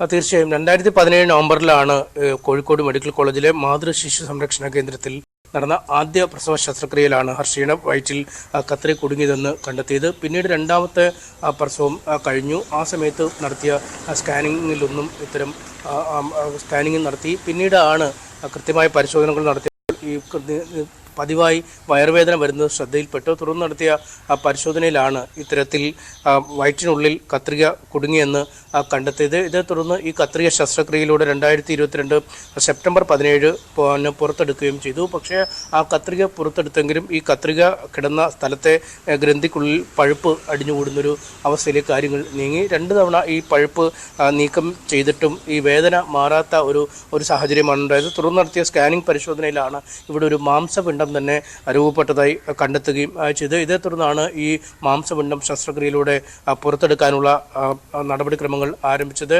എന്തായാലും കടുത്ത സാമ്പത്തിക ബുദ്ധിമുട്ടിലൂടെയാണ് ഈ കുടുംബം കടന്നു പോയിക്കൊണ്ടിരിക്കുന്നത്. കാരണം ഹർഷീനയുടെ ആദ്യ ശസ്ത്രക്രിയകൾ തന്നെ ശേഷമുണ്ടായ ആരോഗ്യ പ്രശ്നങ്ങൾ പരിഹരിക്കാനായി ഈ കുടുംബത്തിന് വലിയ രീതിയിലുള്ള തുക ചെലവാക്കേണ്ടി വന്നു. ഒപ്പം ഈ സർക്കാർ ഇക്കാര്യത്തിൽ 2 തരത്തിലെ നീതി നിഷേധം കാണിക്കുന്നു എന്നാണ് ഈ കുടുംബം പറയുന്നത്. കാരണം ഒന്ന്, ഈ ശസ്ത്രക്രിയക്ക് കാരണക്കാരായ അല്ലെങ്കിൽ കാരണക്കാരായ ഉദ്യോഗസ്ഥരെ, ഡോക്ടർമാരെ മാതൃകാപരമായൊരു ശിക്ഷാ നടപടിക്ക് വിധേയമാക്കില്ല എന്നതാണ് ഒന്നാമത്തെ പരാതി. കാരണം ഈ ഹർഷീന പലവട്ടം സമര പരമ്പരകൾ തന്നെ നടത്തിയിട്ടാണ് പോലീസ് അന്വേഷണത്തിന് പോലും ഈ കേസിൽ ഒരു നടപടികൾ ഊർജിതമായത്. ഇതിനുശേഷം പോലീസ് അന്വേഷണത്തിൽ കൃത്യമായും മെഡിക്കൽ കോളേജ് ആശുപത്രിയിലെ ശസ്ത്രക്രിയാ വിഭാഗത്തിൽ നിന്ന് തന്നെയാണ് ഈ കത്രിക ഉള്ളിൽ കുടുങ്ങിയത്. മെഡിക്കൽ കോളേജിലെ ശസ്ത്രക്രിയാ ഉപകരണം തന്നെയാണ് കണ്ടെത്തുകയും ഒക്കെ ചെയ്തു. എങ്കിൽ പോലും അതിൻ്റെ പുറത്തൊരു നടപടികൾ ഉണ്ടാവാത്ത അങ്ങേയറ്റം ദൗർഭാഗ്യകരമായൊരു സാഹചര്യം, ഈ സാഹചര്യം ഇപ്പോഴും അതുപോലെ തന്നെ തുടരുന്നു. ഈ പോലീസ് നടത്തിയ അന്വേഷണത്തിൽ ഈ ഉദ്യോഗസ്ഥർ കുറ്റക്കാരെന്ന് കണ്ടെത്തിയെങ്കിലും അത് മറ്റ് നടപടിക്രമങ്ങളിലേക്ക് നീങ്ങിയിട്ടില്ല. മറുവശത്താണ് സർക്കാരിൽ നിന്നും ഒരു അർഹമായ നഷ്ടപരിഹാരം ചികിത്സയ്ക്കും മുന്നോട്ടുള്ള ആരോഗ്യകരമായ ജീവിതത്തിനുമൊക്കെ സഹായകരമായൊരു തുക വേണമെന്ന ആവശ്യമാണ് ഹർഷീന മുന്നോട്ട് വെച്ചത്. പക്ഷേ അതും പരിഹരിക്കപ്പെട്ടില്ല. അതുകൊണ്ട് തന്നെ ഈ ഒരു ഹർഷീനയ്ക്ക് സമര ചികിത്സാ നിയമ സഹായ സമിതി രൂപീകരിച്ച് ക്രൗഡ് ഫണ്ടിംഗ് നടത്തിയാണ് ഇപ്പോൾ ശസ്ത്രക്രിയക്കുള്ള പണം സമാഹരിച്ചിരിക്കുന്നത്. ഇന്നലെ ഹർഷീനെ ആശുപത്രിയിൽ പ്രവേശിപ്പിച്ചു. ഇന്ന് അവർ ശസ്ത്രക്രിയയ്ക്ക് വിധേയയാകും. ശരി, MS അനീഷ് കുമാറാണ് വിവരങ്ങൾ നൽകിയത്. കോഴിക്കോട് മെഡിക്കൽ കോളേജിൽ 4 വയസ്സുകാരിക്ക് അവയവം മാറി ശസ്ത്രക്രിയ നടത്തിയ സംഭവത്തിൽ ഡോക്ടർ ബിജോൺ ജോൺസനെ ചോദ്യം ചെയ്ത് പോലീസ്. മെഡിക്കൽ കോളേജിലെത്തിയായിരുന്നു ചോദ്യം ചെയ്യൽ. നാവിൽ കെട്ടുകണ്ടതിനെ തുടർന്ന് അടിയന്തര പ്രാധാന്യത്തോടെ ശസ്ത്രക്രിയ നടത്തുകയായിരുന്നുവെന്ന് ഡോക്ടർ പോലീസിന് മൊഴി നൽകി. ചികിത്സാ പിഴവുണ്ടായോ എന്ന് കണ്ടെത്താനുള്ള വിദഗ്ധ സമിതി യോഗം ചേർന്നു. ചികിത്സാ രേഖകൾ അടക്കം പരിശോധിച്ച സമിതി DMOയ്ക്ക് റിപ്പോർട്ട് നൽകും. കാലം ചെയ്ത ബിലിവേഴ്സ് ഈസ്റ്റേൺ ചർച്ച് സഭാധ്യക്ഷൻ മാർ അത്തനേഷ്യസ് യോഹാൻ മെത്രോപൊലീത്തയുടെ ഖബറടക്കം ഇന്ന് നടക്കും. മെത്രോപൊലീത്തയുടെ അവസാന സംസ്കാര ശുശ്രൂഷ ചടങ്ങുകൾ ഇന്നലെ വൈകിട്ട് തുടങ്ങിയിരുന്നു. പൊതുദർശനം നടന്ന തിരുവല്ല ബിലിവേഴ്സ് കൺവെൻഷൻ സെന്ററിൽ സാമൂഹിക സാംസ്കാരിക രംഗത്തെ നിരവധി പ്രമുഖർ ആദരാഞ്ജലികൾ അർപ്പിച്ചു. 24 മണിക്കൂർ നീളുന്ന പൊതുദർശനത്തിന് ശേഷമാണ് ഖബറടക്കം.